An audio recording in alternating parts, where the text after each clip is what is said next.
ನನ್ನ ಪ್ರೀತಿಯ ವಿದ್ಯಾರ್ಥಿಗಳೇ, ಇವತ್ತು ನಾವು ಈ ಒಂದು ವಿಡಿಯೋದ ಮೂಲಕ ಕ್ವಾಲಿಟಿ ಆಫ್ ಪೋಯಮನ್ನು ನೋಡೋಣ. ಅದಕ್ಕಿಂತ ಮುಂಚೆ ಈ ಡಾಕ್ಯುಮೆಂಟನ್ನು ಅಂದರೆ ಈ ವಿಡಿಯೋವನ್ನು ತಯಾರಿ ಮಾಡಲಿಕ್ಕೆ ನಮ್ಮ ಶ್ರೀಮತಿಯಾದಂಥ ದೀಪಾ ಪ್ಯಾಟಿ ಸಹಶಿಕ್ಷಕಿಯರು ಸರ್ಕಾರಿ ಪ್ರೌಢಶಾಲೆ ಸಿಂಗ್ಟಾಲೂರು ಮತ್ತು ನಾನು ರಾಜಶೇಖರ್ ಹುಲ್ಲೋಳಿ ಸಹಶಿಕ್ಷಕರು ಸರ್ಕಾರಿ ಪ್ರೌಢಶಾಲೆ ಹೆಸರೂರು, ನಾವು ಇಬ್ಬರು ಈ ಒಂದು ವಿಡಿಯೋವನ್ನು ತಯಾರಿ ಮಾಡಿದ್ದೇವೆ.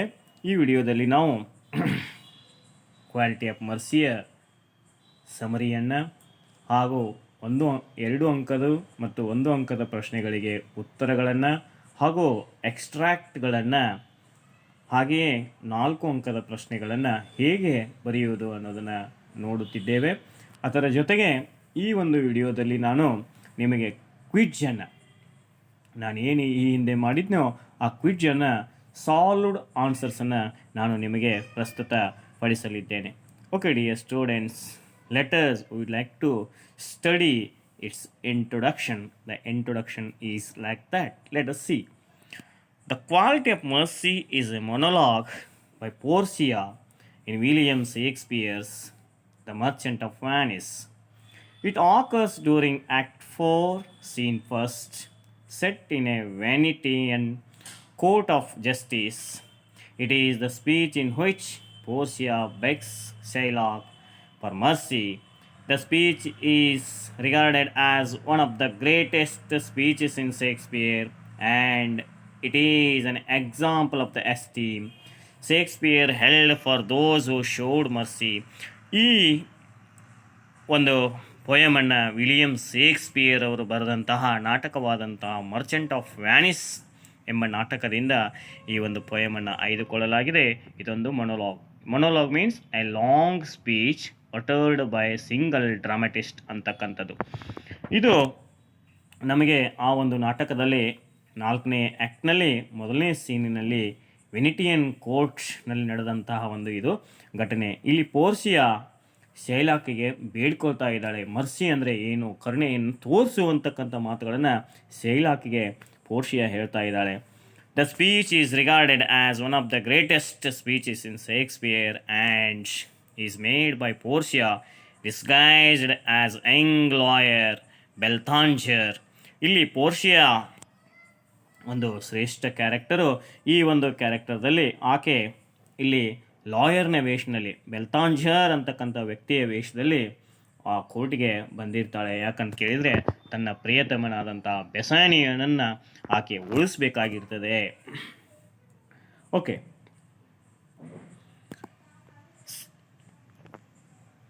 ಬೆಲ್ತಾಂಜರ್ who speaks with heightened eloquence to beg Shylock for mercy after traveling from the fictional town of Belmont to Venice. ಬೆಲ್ಮೌಂಟ್ ಪಟ್ಟಣದಿಂದ ವ್ಯಾನಿಸ್ ಪಟ್ಟಣಕ್ಕೆ ಬೆಲ್ತಾಂಜರ್ನ ವೇಷದಲ್ಲಿ ಪೋರ್ಷಿಯಾ ಬಂದಿರ್ತಾಳೆ. ಶೈಲಾಕ್ನಿಗೆ ಅಲ್ಲಿ ಬಂದು ಮರ್ಸಿ ಅಂದರೆ ಏನು, ಮರ್ಸಿ ಹೇಗಿರ್ತದೆ ಅನ್ನೋದನ್ನು ರಾಜನ ಮುಂದೆ ಪ್ರಸ್ತುತಪಡಿಸ್ತಾ ಇದ್ದಾಳೆ. Mercy and forgiveness are enduring themes that pervade Shakespeare's works. ಇಲ್ಲಿ ಮರ್ಸಿ ಬಹಳ ಬೆಲೆಯುತವಾದದ್ದು ಶೇಕ್ಸ್ಪಿಯರ್ನ ಒಂದು ಕೃತಿಗಳಲ್ಲಿ ಅಂತ. The court is an example of the esteem Shakespeare held for those who showed mercy as expressed in his poetry. Shakespeare presented mercy as a quality most valuable to the most powerful, strongest and highest people in the society. ಅಂದರೆ ಎಲ್ಲಕ್ಕಿಂತ ಮಿಗಿಲಾದದ್ದು mercy ಅನ್ನೋದನ್ನು ಇಲ್ಲಿ William Shakespeare, ಕರುಣೆ ಎಲ್ಲಕ್ಕಿಂತ ಮಿಗಿಲಾದದ್ದು, ದೊಡ್ಡ ಈ ಸಮಾಜದಲ್ಲಿರ್ತಕ್ಕಂಥ ಉನ್ನತ ವ್ಯಕ್ತಿಗಳಕ್ಕಿಂತನೂ ಈ ಮರ್ಸಿ ಬಹಳ ವ್ಯಾಲ್ಯೂಯೇಬಲ್ ಆದದ್ದು, ಮೌಲ್ಯಯುತವಾದದ್ದು ಅನ್ನೋದನ್ನು ವಿಲಿಯಂ ಶೇಕ್ಸ್ಪಿಯರು ಬಹಳ ಸೊಗಸಾಗಿ ಹೇಳ್ತಾರೆ. ಓಕೆ ನನ್ನ ಪ್ರೀತಿಯ ವಿದ್ಯಾರ್ಥಿಗಳೇ, ನಾವು ಫಸ್ಟ್ ಸ್ಟಾಂಜವನ್ನು ನೋಡೋಣ. Quality of mercy. The quality of mercy is not strained, it droppeth as the gentle rain from heaven upon the place beneath. It is twice blessed. It blesseth him that gives and him that takes. It's mightiest in the mightiest it becomes. Dear students, how that William Shakespeare says these words by Portia in the drama Merchant of Venice in front of the king. Okay, just see, the quality of mercy is not strained. We can't get that mercy forcefully. ನೋಡ್ರಿ, Shakespeare ಹೇಳ್ತಾ ಇದ್ದಾನೆ, ಅದನ್ನು forcefully ನಮಗೆ ತೊಗೊಳಕ್ಕೆ ಆಗಲ್ಲ ಅಂತೆ. It drop with as a gentle rain from heaven. ಅದು ಧಾರಾಕಾರವಾಗಿ ಮಳೆ ಹೇಗೆ ಸುರಿತದೆಯೋ ಹಾಗೆ ಭೂಮಿಗೆ ಸುರಿತದೆ ಅಂತೆ. Upon the place beneath it is twice bless. ಅದು 2 ಸಾರಿ ಆಶೀರ್ವಾದ ಕೊಡಲ್ಪಡ್ತದೆ ಅಂತ. It blesseth him that gives and him that takes. ಯಾರು ಅದನ್ನು ಕೊಡ್ತಾರೋ ಅವರಿಗೆ ಮತ್ತು ಯಾರು ಅದನ್ನು ಪಡ್ಕೊಳ್ತಾರೋ ಅವರಿಗೆ ಮರ್ಸಿ ಆಶೀರ್ವಾದ ನೀಡ್ತದೆ ಅಂತೆ. It's mightiest in the mightiest it becomes. ಅದು ಬಹಳ ಬಲಶಾಲಿಗಳಲ್ಲೇ ಬಲಯುತವಾದದ್ದು, ಶ್ರೇಷ್ಠವಾದದ್ದು ಅಂತ ವಿಲಿಯಂ ಶೇಕ್ಸ್ಪಿಯರ್ ಇಲ್ಲಿ ಹೇಳ್ತಾ ಇದ್ದಾನೆ.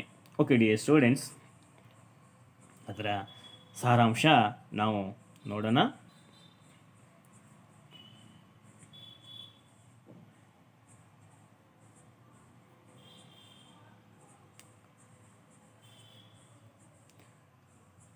Mercy. In the first stanza, the poet says that the quality of mercy is never affected by anything. Mercy can't be forced. ಮರ್ಸಿಯನ್ನು ಒತ್ತಾಯಪೂರ್ವಕವಾಗಿ ತಗೊಳ್ತಕ್ಕಂಥದ್ದಲ್ಲ. Poet compares it as a gentle rain from heaven. ನೋಡ್ರಿ, ಇದನ್ನು ಕವಿ ಇಲ್ಲಿ ಹೋಲಿಕೆ ಮಾಡ್ತಾನೆ.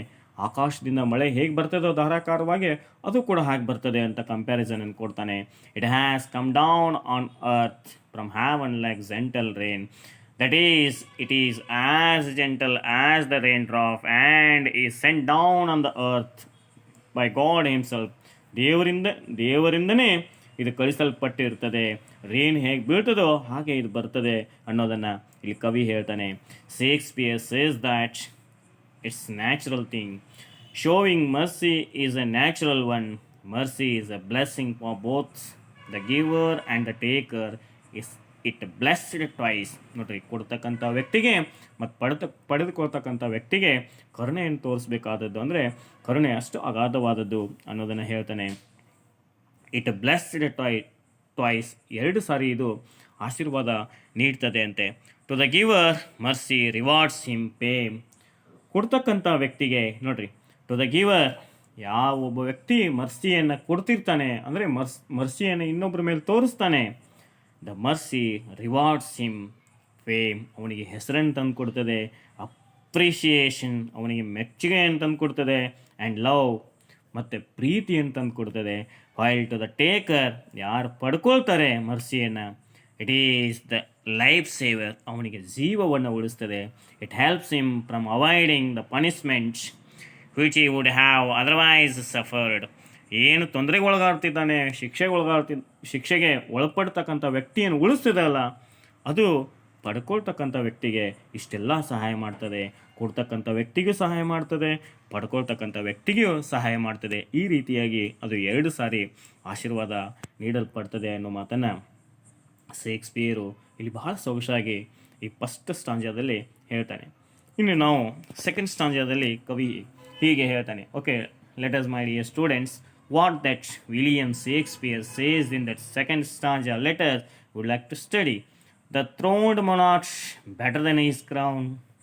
His sceptre shows the force of temporal power, the attribute to awe and majesty, wherein doth sit the dread and fear of kings. But mercy is above this sceptred sway.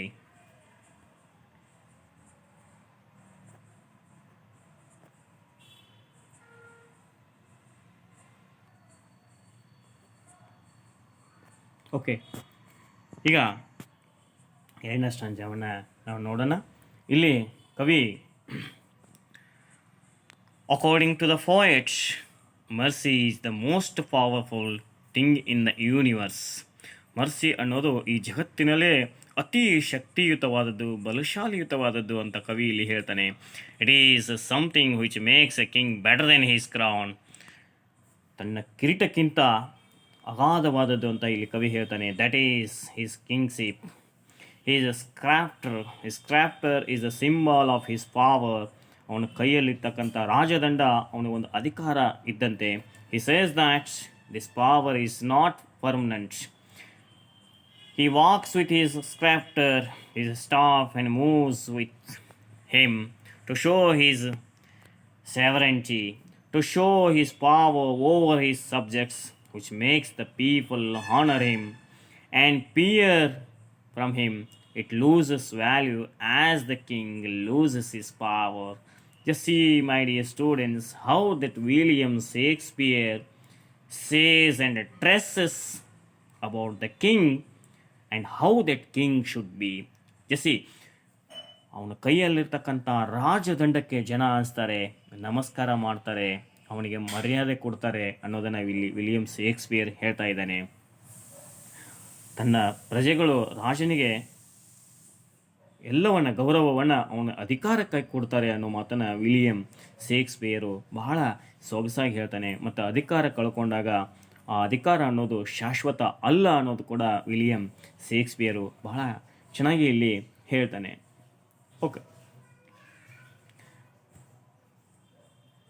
Okay, dear students, let us would like to see what is there in that third stanza. It is enthroned in the hearts of kings.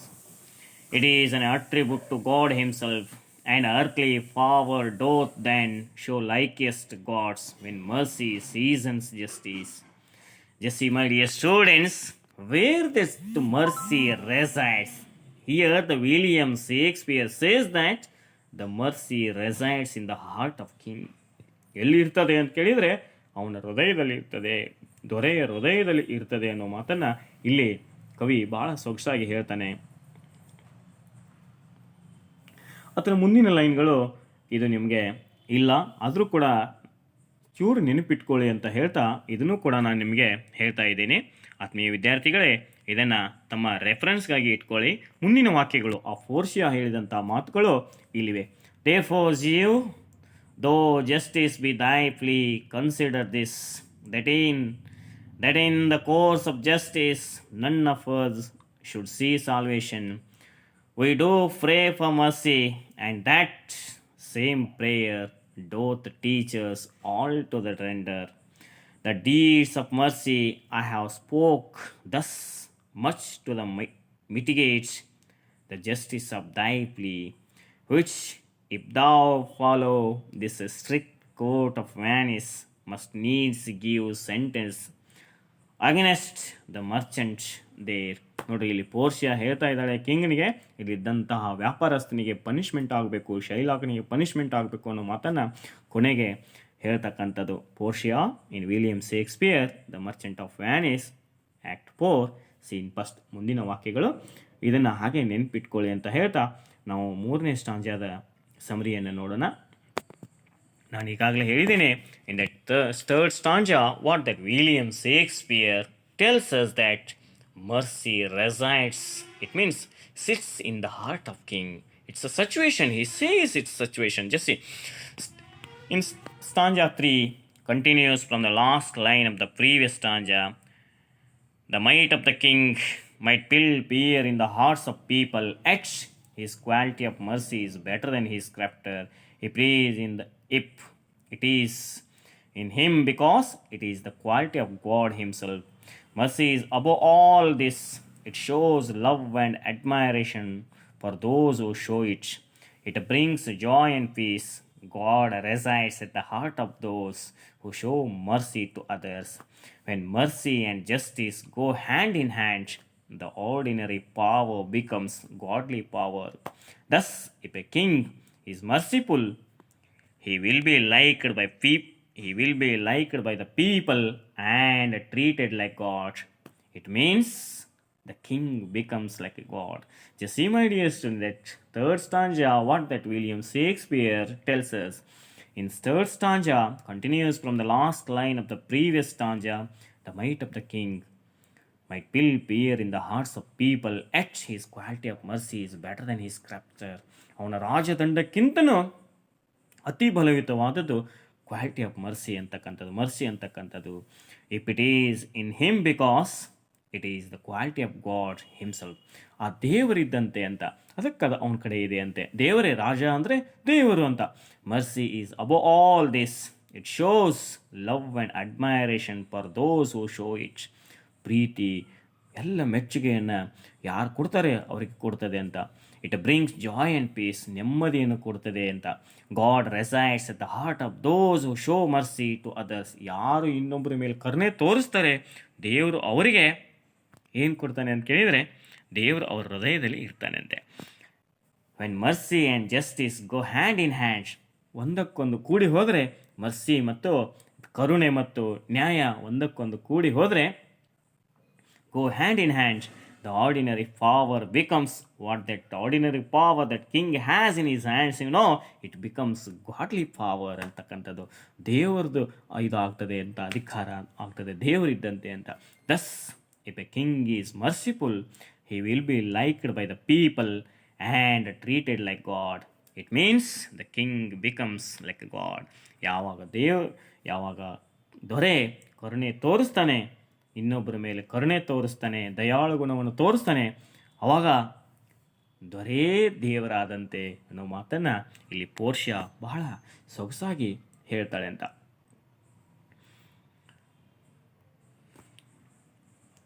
ಇಲ್ಲಿ ಕಪ್ಲೆಟ್ ಅಂತಕ್ಕಂಥ ಕೊನೆಯ ಸಾಲುಗಳಲ್ಲಿ ಹೇಳ್ತಕ್ಕಂಥದ್ದು, according to the poets, when a king shows mercy, then his powers become like that of God. ಯಾವಾಗ ದೊರೆ ಕರುಣೆ ತೋರಿಸ್ತಾನೆ ಆವಾಗ ಅವನೆಲ್ಲ ಅಧಿಕಾರಿಗಳು ದೇವರ ಅಧಿಕಾರಿಗಳು ಇದ್ದಂತೆ ಅಂತ. Because it will make even his enemy to love and respect him. ಯಾವಾಗ ದೊರೆ ಅವುಗಳನ್ನು ತೋರಿಸ್ತಾನೆ ಕರುಣೆಯನ್ನು, ವೈರಿಗಳು ಕೂಡ ಅವನಿಗೆ ಗೌರವ ಕೊಡ್ತಾರೆ ಅಂತ. The one who will receive mercy will always remain grateful to him and the people will love him more. ಯಾವ ವ್ಯಕ್ತಿ ಆ ಕರುಣೆಯನ್ನು ಪಡ್ಕೊಂಡಿರ್ತಾನೆ ಆ ವ್ಯಕ್ತಿ ಯಾವಾಗಲೂ ನೆನಪಿಟ್ಕೊಳ್ತಾನೆ ಅಂತ. Grateful to him and the people will love him for more ಅಂತ. ಆ ವ್ಯಕ್ತಿನ ಕೊಡ್ತಕ್ಕಂಥ ಪಡಿತಕ್ಕಂಥ ವ್ಯಕ್ತಿನ ಜನ ಯಾವಾಗಲೂ ನೆನಪಿಟ್ಕೊಂಡಿರ್ತಾರೆ ಅಂತ. Sonnet contains 14 lines. Dear students, sonnet ಯಾವಾಗಲೂ 14 ಸಾಲಿನ ಪದ್ಯ ಅದು. This one is also contains 14 lines. ಇದು ಪದ್ಯ ಕೂಡ 14 ಸಾಲಿನ ಪದ್ಯ. But it is not a sonnet. ಇದನ್ನು ನೆನಪಿಟ್ಕೋಬೇಕು, ಇದು ಸೊನೆಟ್ ಅಲ್ಲ ಅಂತಕ್ಕಂಥದ್ದನ್ನು ನೆನಪಿನಲ್ಲಿ ಇಟ್ಕೋಬೇಕು. Okay dear students, we would like to move to the objective questions. Okay, first multiple choice questions. Just listen here. The quality of mercy is compared to A fire, B sceptre, C crown, D the gentle rain from heaven. Its answer is the gentle rain from heaven. Second one, the scripture shows only earthly power, temporal power, royal power, forced power. Its answer is a temporal power.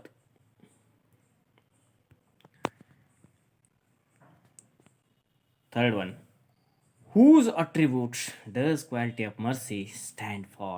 It stands for the attribute of man, devil, kings, God. Its answer is God.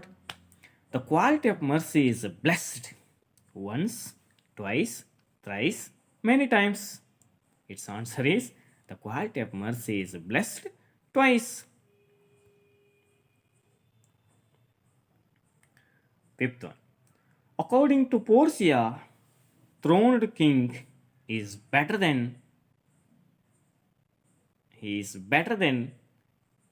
his crown, army, kingdom, ancestors. Its answer is crown.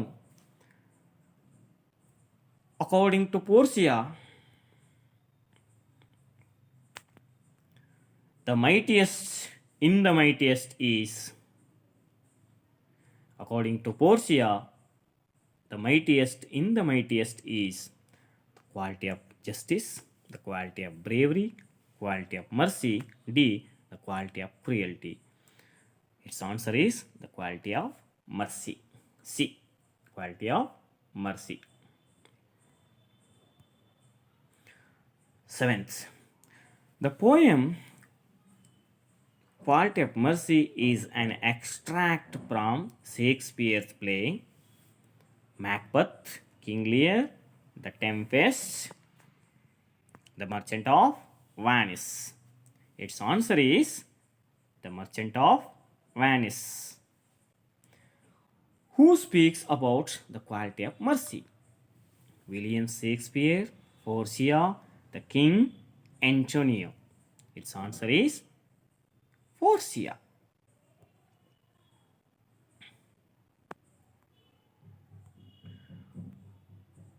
According to Portia, the earthly power looks like divine when the quality of mercy tempers. According to Portia, the earthly power looks like divine when the quality of mercy tempers royal power, bravery, justice, humanity. Its answer is justice. The quality of mercy is not strained, it droppeth as the gentle rain from heaven. The figure of speech used here is personification, metaphor, simile, synecdoche. Synecdoche. Its answer is simile because as is used here.